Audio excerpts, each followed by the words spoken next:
해보죠. 우리가 뭔가를 안다고 할 때 그게 정말 확실한 걸까요?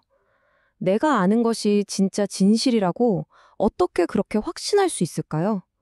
바로 이 질문이 근대 철학의 문을 활짝 연 아주 중요한 인식론의 문제입니다.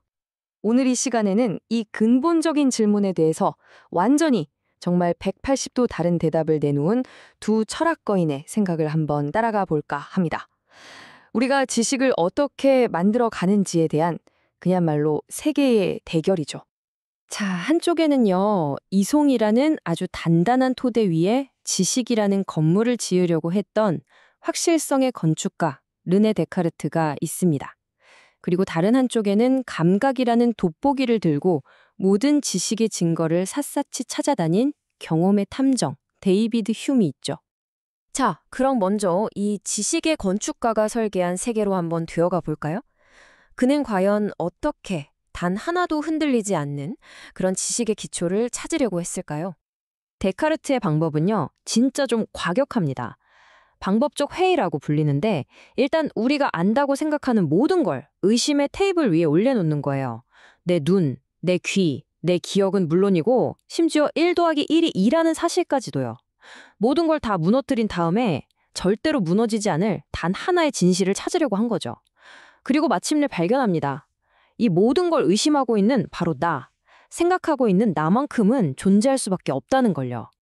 이게 바로 그 유명한 코기토 에르고 숨입니다. 내가 세상 모든 것에 속고 있다고 해도 바로 그 의심을 하고 있는 그 순간만큼은 생각하는 나는 반드시 있어야 하잖아요. 데카르트에게 이것이야말로 모든 지식의 절대적인 출발점, 그의 철학이라는 거대한 건물을 떠받치는 주춧돌이었습니다. 데카르트는 이 코기토라는 단단한 바닥 위에 세 개의 기둥을 세웁니다. 첫째, 진리의 기준은 명석판명함, 즉 이성이 아주 명확하고 뚜렷하게 조금의 의심도 없이 파악하는 것이 진리라는 거죠. 둘째, 지식은 감각 같은 걸로는 안 되고 오직 이성의 직관과 논리를 통해서만 얻어진다는 겁니다. 그리고 마지막으로 가장 중요한 기둥, 바로 신의 존재입니다. 데카르트는 이런 생각을 했어요. 혹시 전지전능한 악마가 날 계속 속이고 있는 거면 어떡하지? 하지만 완벽하고 선한 신이라면 우리를 속이지 않을 거라고 믿었죠. 그러니까 신이 존재하기 때문에 우리가 이성으로 명확하게 파악한 건 진짜 진실이라고 믿을 수 있게 되는 거예요. 신이 그 진실에 보증수표를 끊어주는 셈이죠. 자, 데카르트가 이성의 궁전 안에서 절대적인 확실성을 찾았다면 이제 우리는 밖으로 나와야 합니다. 흙먼지 날리는 현실 세계로요. 여기엔 데이비드 휴미 기다리고 있습니다. 그는 추상적인 이성 같은 게 아니라 우리 손에 잡히고 눈에 보이는 경험이야말로 모든 지식의 유일한 출발점이라고 말합니다. 흉의 세계에서 지식의 가장 작은 벽돌, 그 기본 단위는 바로 인상입니다. 지금 여러분이 이 화면을 보고 제 목소리를 듣는 것처럼 우리 감각에 직접적으로 들어오는 생생한 경험 있죠? 그게 바로 인상이에요. 모든 지식은 바로 이 원자재에서 시작하는 겁니다. 그리고 관념이라는 게 있습니다. 관념은 뭐냐면 그 인상의 복사본이에요. 예를 들어서 어제 먹었던 맛있는 치킨을 떠올려 보세요. 그 맛이 기억나죠?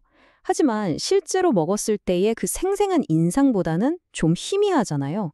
바로 그 희미한 기억, 그게 바로 관념입니다. 흉에 따르면 우리가 머릿속에서 하는 모든 생각들은 결국 이 인상의 복사본일 뿐이라는 거죠.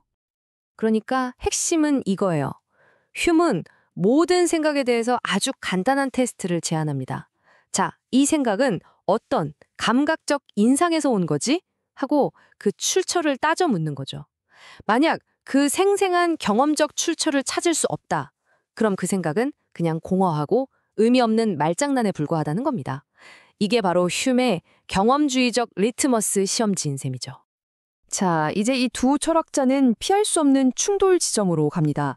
바로 나라는 존재는 도대체 뭐고 원인과 결과라는 건 어떻게 작동하는가 같은 아주 근본적인 문제들이죠. 이 표를 한번 보세요. 두 철학의 세계가 얼마나 다른지 그냥 한눈에 딱 들어오죠. 지식의 기초가 이성이냐, 경험이냐, 확실성은 절대적이냐, 상대적이냐, 그리고 이 모든 걸 인식하는 주체인 나는 변하지 않는 실체냐, 아니면 그냥 스쳐 지나가는 감각의 묶음이냐. 와, 정말 모든 면에서 정반대에 서 있습니다. 아마 이 두 사람의 대립이 가장 드라마틱하게 드러나는 지점은 바로 나 자신에 대한 질문일 겁니다. 나는 과연 누구일까요? 데카르트에게 나는 흔들리지 않는 생각의 주체, 모든 지식의 단단한 기반입니다. 하지만 흉은 고개를 절레절레 흔들어요. 그는 자기 내면을 아무리 들여다봐도 나라는 고정된 실체는 도저히 찾을 수가 없더라는 거죠. 그가 발견한 건 그저 슬픔, 기쁨, 차가움, 따뜻함 같은 감각이나 감정들의 끝없는 흐름뿐이었습니다. 흉에게 나란 건 이 지각들의 다발에 우리가 그냥 나라는 이름을 붙여놓은 것에 불과한 거예요. 이 차이는 지식에 대한 두 사람의 태도를 정말 극명하게 보여줍니다. 데카르트는 수학처럼 100% 완벽한 절대적인 확실성을 원했어요. 반면에 흉은 경험에 근거한 우리 지식은 기껏해야 아마 그럴 것이다 라는 높은 확률의 믿음일 뿐 결코 100% 절대적일 수는 없다고 본 거죠. 그렇다면 이 위대한 철학적 대결은 그냥 해결되지 않은 채로 끝났을까요? 아닙니다. 이 충돌은 서양 철학의 물줄기를 완전히 다른 방향으로 돌려놓았습니다. 역사를 보면요, 17세기의 데카르트가 이성이 왕이다 하고 깃발을 꽂아 18세기에 흉이 나타나서 아니, 경험이 먼저거든 하고 그 깃발을 마구 흔들어 버린 겁니다. 그리고 이 거대한 긴장 속에서 철학자 임마누엘 칸트가 등장합니다. 그는 나중에 흉 덕분에 독단의 잠에서 깨어났다는 유명한 말을 남겼죠. 데카르트와 흉이 철학계에 남긴 거대한 숙제는 결국 이 질문이었습니다. 순수한 이성만으로도, 감각적 경험만으로도 우리의 삶 전체를 설명할 수 없다면 도대체 우리는 이 둘 사이의 간극을 어떻게 메울 수 있을까요? 바로 이 지점에서 칸트가 엄청난 통찰을 보여줍니다. 이성과 경험은 서로 싸우는 적이 아니라 지식이라는 수레를 함께 끄는 두 개의 바퀴와 같다는 거죠. 우리의 이성은 경험이라는 재료가 있어야만 비로소 작동할 수 있고 또 경험은 이성이라는 틀이 있어야 비로소 의미 있는 지식이 된다는 이 둘을 종합하는 시각을 제시한 겁니다. 결국 이 길고 긴 철학 여행은 우리 자신에게로 돌아옵니다. 여러분이 지금 이 내용을 이해하고 무언가를 생각하고 있잖아요. 그 생각의 진짜 출처는 과연 어디일까요? 순수한 이성의 반짝임일까요? 아니면 지금까지 여러분이 살아오면서 쌓아온 경험의 총합일까요? 이 질문에 대해 스스로 답을 찾아보는 것, 그것이야말로 이 위대한 논쟁이 오늘 우리에게 남긴 진짜 유산이 아닐까 싶습니다. 예, 두 번째 프레젠테이션도 잘 들어봤네요. 데카르트와 데이빗 휴음을 비교를 하면서 데카르트는 잘 알려진 대로 이성을 통해서 가장 확실한 말하자면 종교적인 고대의 철학적인 또는 기독교적인 그런 식의 판단들, 그런 식의 지식들은 추측성 지식들이 너무 많아서 확실성을 주지 않는다. 확실성을 찾아야 된다. 그래서 모든 걸 의심해보고 또 의심해봐도 의심할 수 없는 가장 확실한 모든 지식의 기반이 뭘까? 이걸 찾는데 그 의심을 하고 있는 자기라는 실체, 나라는 실체가 존재한다는 확실성, 그것이 이제 모든 것의 가장 기본이 되는, 모든 지식의 가장 확실한 기반이 되는 지식이다 라고 생각을 한 거죠. 재밌게도 바로 경험주의자였던 휴미 그 후에 그 실체라는 것이 있느냐, 그 실체라는 것을 경험할 수 있느냐, 나라는 자아를 경험할 수 있느냐. 물론 그 실체라는 말을 다른 말로 하면 영혼인 거죠. 그 영혼을 우리가 경험할 수 있느냐, 없다. 그러니까 그것도 확실한 것이 아니다. 우리가 경험하게 되는 것은 어떤 감정, 슬픔, 즐거움, 그런 감정의 기억들, 그 감정 다발들일 뿐이지 그것을 갖고 있는, 그것을 느끼는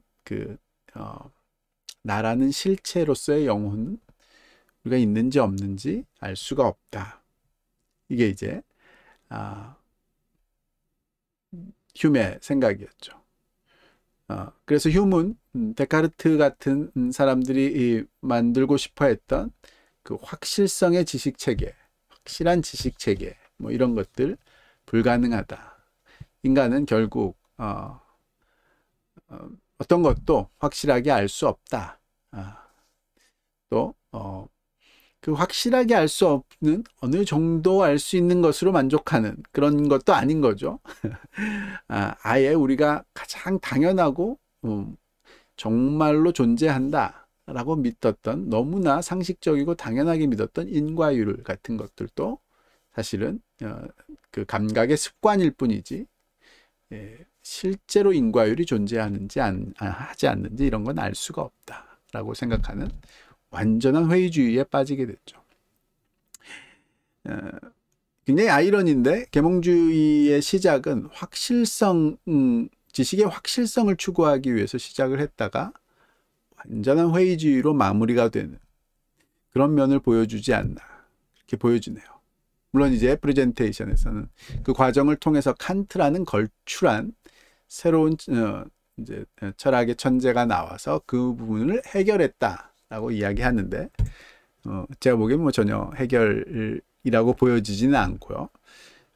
새로운 방향으로 이성을 실제를 이해하는 도구가 아니라 실제를 만들어가는 도구, 구성해내는 도구로 이성에 대한 관점을 바꿔버린 그런 면이 있지만 그게 정말 좋은 철학인지는 또 따져봐야 될 문제이겠죠.